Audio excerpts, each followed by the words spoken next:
자, 오늘 우리 말씀 제목을 살펴보겠습니다. 우리 친구들 찬양 부르는 모습을 전도사님 이렇게 봤는데요. 우리 친구들 말씀 제목이 있는 거, 입 모양 빵긋빵긋한 거 보이니까요. 우리 함께 말씀 제목 읽어보겠습니다. 시작! 나의 아버지 하나님, 예수님 이야기입니다. 오늘은 누가복음 2장 49절과 51절 말씀으로 우리 함께 말씀을 나누겠습니다. 우리 말씀 2절 함께 읽겠습니다. 시작! 예수가 부모에게 말하였다. 어찌하여 나를 찾으셨습니까? 내가 내 아버지의 집에 있어야 할 줄을 알지 못하셨습니까? 예수는 부모와 함께 내려가 나사렛으로 돌아가서 그들에게 순종하면서 지냈다. 예수의 어머니는 이 모든 일을 마음에 간직하였다. 오늘은요, 예수님의 어린 시절에 관한 이야기입니다. 이 이야기는 여러 복음서 중에 유일하게 누가복음에만 기록되어 있는 이야기입니다. 오늘 이야기를 좀 살피려면 이 누가복음 2장 41절부터 52절까지 전체의 말씀을 읽어야 되는데요. 우리가 다 읽기에는 시간이 부족하니까 전도사님이 짧게 요약해서 설명해 주기로 하겠습니다. 오늘 이야기는 이렇게 시작합니다. 예수님의 부모, 그러니까 마리아와 요셉이 해마다 유월절을 지키러 예루살렘에 갔다. 예수님이 12살이 되던 해에도 이 마리아와 요셉은 예루살렘으로 갔고요. 그때 예수님이 함께 동행했습니다. 유월절을 모두 마치고 나서요, 마리아와 요셉은 자신들이 살고 있었던 나사렛으로 돌아가려고 했어요. 여러분, 예루살렘부터 나사렛까지 걸어서는요, 한 3, 4일 정도 걸어가야 되는 거리입니다. 당시에는 차가 있거나 버스가 있거나 그러지 않았으니까요, 사람들이 그렇게 걸어 다닐 수밖에 없었습니다. 유월절 기간에는요, 모든 지역에 있는 이스라엘 사람들이 움직이다 보니까요, 돌아가는 길도 복작복작합니다. 그렇게 하루 정도 마리아와 요셉이 자신들 마을 주민 사람들과 더불어 나사렛으로 걸어가고 있었습니다. 그런데 하루길 정도 가서 보니까 자기들 무리에 예수가 없다는 것을 발견했습니다. 예수 못 봤어요? 못 봤는데요. 예수 거기니? 여기 없어요. 여러분, 그래서 이 마리아와 요셉은요, 다시 하룻길을 왔는데 다시 돌아서 예루살렘으로 올라갔습니다. 그리고 3일 동안 겨우겨우 찾아서 예수님을 성전에서 발견할 수 있었습니다. 놀랍게도요, 예수님이 성전에서 자기 친구들 한 12살 되는 그 또래들이랑 막 뛰어놀고 있는 게 아니고요, 거기에 있는 선생님들과 함께 이야기를 나누고 있었습니다. 더 놀라운 것은 그 선생님들이 이 예수님의 이야기를 들으면서 놀라운데? 야, 참 똑똑한데? 이런 생각을 하고 있었다는 거예요. 아마도 우리나라에서 이런 일이 일어나잖아요. 어떤 똑똑한 아이가 말을 참 잘하는 모습을 보면요, 어른이었다면 이렇게 말했을 겁니다. 이야, 네 집 자식인지 그놈 참 똑똑하다. 이 부모님이 참 잘 키웠다. 이 부모님 얼굴 한번 보고 싶다. 이 사람의 바람들처럼요, 이 선생님들은 부모님의 얼굴을 볼 수 있었는데요, 부모님의 얼굴이 활짝 핀 게 아니라 걱정에 가득 차가지고 드디어 발견했어, 이런 얼굴을 볼 수 있었습니다. 성전에서 예수님을 발견한 마리아가 외칩니다. 예수야, 너 어쩌자고 여기 있었어? 왜 우리 안 따라왔어? 너 여기 왜 있어? 우리가 널 찾으려고 얼마나 돌아다녔는지 알아? 그러자 오늘 우리가 읽었던 성경 말씀처럼 예수님이 답변하셨어요. 어찌하여 저를 찾아내셨나요? 제가 당연히 내 아버지의 집에 있어야 된다는 것을 모르셨나요? 이 이야기를 들은 마리아와 요셉은 예수님이 무슨 말을 하는지 알아듣지 못했습니다. 마리아와 요셉은 예수님의 부모님이 누구라고 생각했어요? 네, 자기 자신들이 예수님의 부모라고 생각했어요. 그래서 당연히 예수님은 자기 자신들과 같이 있어야 하고 자기 자신들과 함께 나사렛으로 돌아가야 한다라고 생각하고 있었어요. 그러나 예수님은 성전에 머물러 계시면서 이렇게 말했습니다. 여기가 내 아버지 집입니다. 예수님은요, 하나님을 아버지로 고백하고 있는 것이에요. 물론 눈에 보이는 아버지 요셉, 육신으로서 섬겨야 될 아버지지만 눈에 보이지 않는 아버지 하나님을 바라보면서 계셨던 것이죠. 마리아와 요셉은 당시에 이 말이 무엇인지 깨닫지 못했고 일단 예수님을 데리고 나사렛으로 돌아갔습니다. 그리고 오늘 함께 읽었던 말씀처럼 두 번째 말씀처럼요. 예수님은 그 나사렛에서 이렇게 지냈다고 합니다. 우리 친구들 우리 빨간 글자만 함께 좀 읽어보겠습니다. 시작.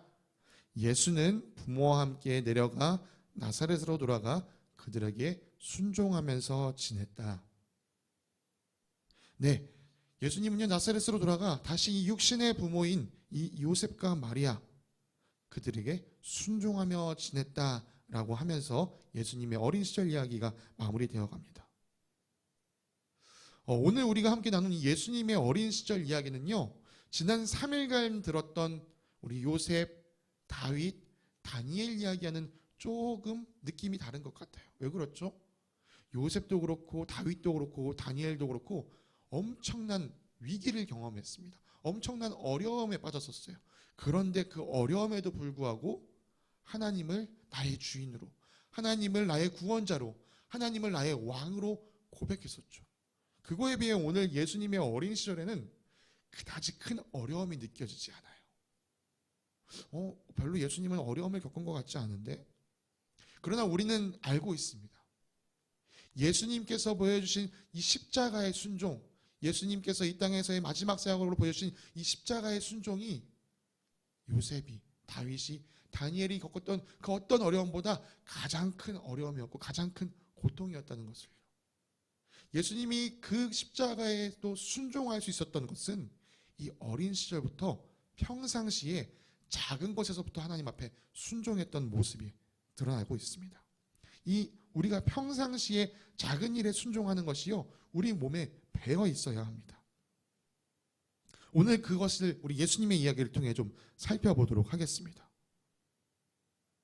여러분, 소년 예수님은요 아주 지혜로웠습니다. 우리가 그걸 어떻게 알 수 있냐고요? 앞서 살펴봤던 것처럼 유대교의 선생님들과 이야기를 나누는데 12살 된 예수님이 막힘이 없이 술술술술 이야기할 수 있는 것을 알 수 있었어요. 이것을 어떻게 비유하면 좋을까요? 사랑하는 우리 목사님께서요 구약을 열심히 공부한 구약 박사님이십니다.